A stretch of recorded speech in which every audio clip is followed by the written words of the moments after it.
Hai, assalamualaikum warahmatullahi wabarakatuh. Di sini saya akan menjelaskan, memperlihatkan variabel view-nya ini, dan langsung kita masuk ke data view-nya, yaitu ada 15 data. Kita masukkan ke 15 data tersebut.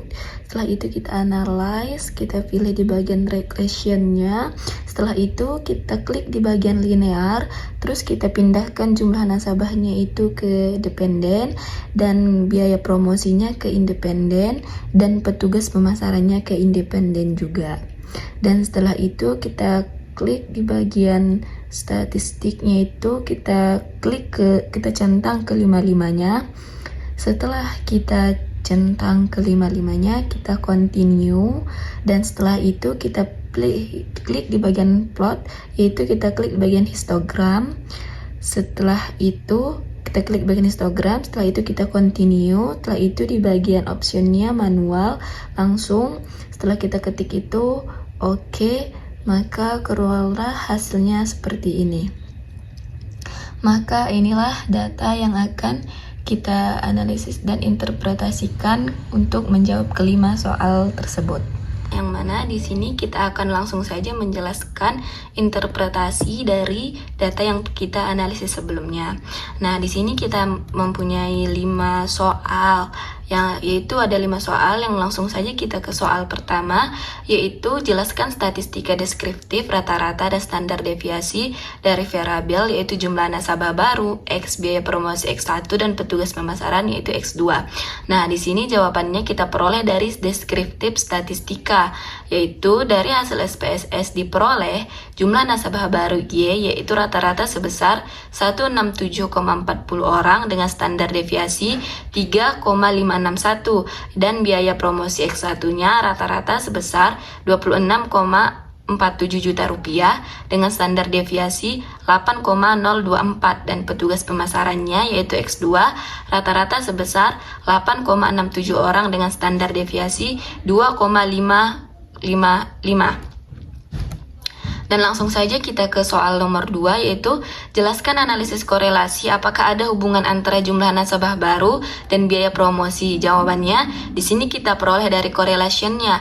Dari hasil SPSS diperoleh nilai korelasinya pada poin A, jumlah nasabah baru RYX1, yaitu nilai korelasi sebesar 0,996, artinya terdapat korelasi positif yang sangat kuat antara biaya promosi dan jumlah nasabah baru. Semakin tinggi biaya promosi, maka nasabah baru akan semakin meningkat. Dan pada poin B-nya, yaitu jumlah nasabah baru dan petugas pemasaran RYX2, nilai korelasi sebesar 0,987, artinya terdapat korelasi positif yang sangat kuat antara jumlah petugas dan nasabah baru. Semakin banyak petugas pemasaran, maka jumlah nasabah baru cenderung semakin meningkat. Dan di poin C-nya, yaitu biaya promosi dan petugas pemasaran RX1 X2, nilai korelasi sebesar 0,983, artinya terdapat korelasi positif yang sangat kuat antara biaya promosi dan jumlah petugas pemasaran, yaitu penambahan petugas pemasaran biasanya diikuti dengan peningkatan biaya promosi.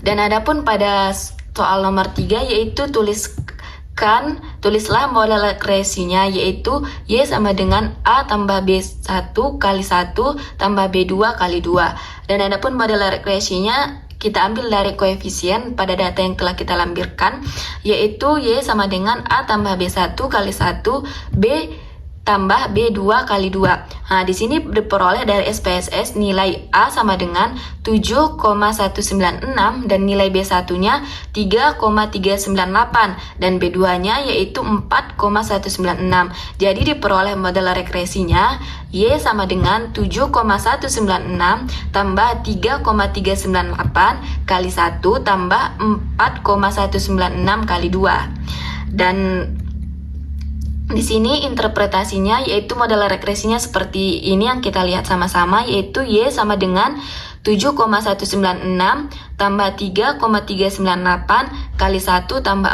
4,196 kali 2. Di sini diperoleh A sama dengan 7196, artinya jika biaya promosi dan jumlah petugas adalah 0, maka jumlah nasabah baru adalah 7,19 orang. Sementara di poin B1-nya sama dengan B sama dengan 3,398, artinya setiap kenaikan biaya promosi sebesar 1 juta rupiah akan meningkatkan jumlah nasabah baru sebesar 3,398 orang dengan asumsi jumlah petugas tetap, yaitu garis bawahi dengan asumsi jumlah petugas tetap. Dan di B2-nya sama dengan 4,196, artinya setiap penambahan 1 orang petugas pemasaran akan meningkatkan jumlah nasabah baru sebesar 4,19 orang dengan asumsi biaya promosi tetap, sama dengan di poin B1 yang tadi, yaitu dengan asumsi biaya promosinya tetap. Nah,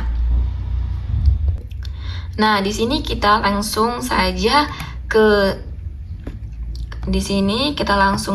ke soalan nomor 4, yaitu prediksilah jumlah nasabah baru yang diperoleh jika promosi X1 sama dengan 8 juta dan petugas pemasaran X2-nya sama dengan 14 orang. Di sini kita sama-sama lihat seperti yang kita lampirkan sebelumnya.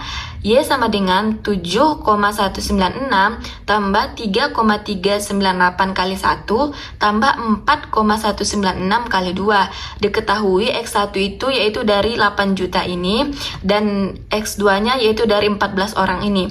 Jadi kita masukkan Y sama dengan 7,196 tambah 3,398 kali 1 tambah 4,196 kali 2, yaitu sama dengan Y 7,196 tambah 3,398, 8 ini kita masukkan kali 8 tambah 4,196, 14 ini juga kita masukkan, yaitu sama dengan Y 7,196 tambah 27,198. Hasil dari 27,198 ini kita peroleh dari perkalian 3,398 kali 8. Dapatlah hasilnya 27,19184. Sementara itu tambah 58,744 yang mana sama di sini hasilnya kita peroleh dari 4,196 itu dikali 2. Jadi hasilnya 58,744, yaitu sama dengan 93,124. Nah, di sini jadi saat biaya promosi 8 juta rupiah dan terdapat 14 orang petugas pemasaran, maka diprediksi jumlah nasabah baru yang diperoleh adalah sekitar 93 orang. Dan di sini kita masuk ke soal nomor 5, yaitu interpretasi koefisien determinasi R2 sama dengan diperoleh nilai koefisien determinasi R2 sebesar 0,996 atau 99,6%.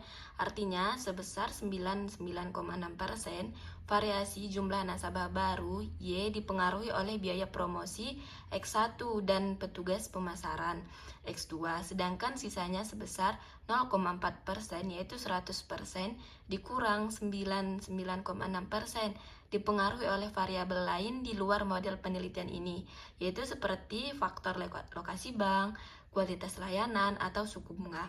Baik, cukup sekian yang dapat saya sampaikan. Terkurang dan terlebihnya saya minta maaf. Saya akhiri dengan salam. Assalamualaikum warahmatullahi wabarakatuh.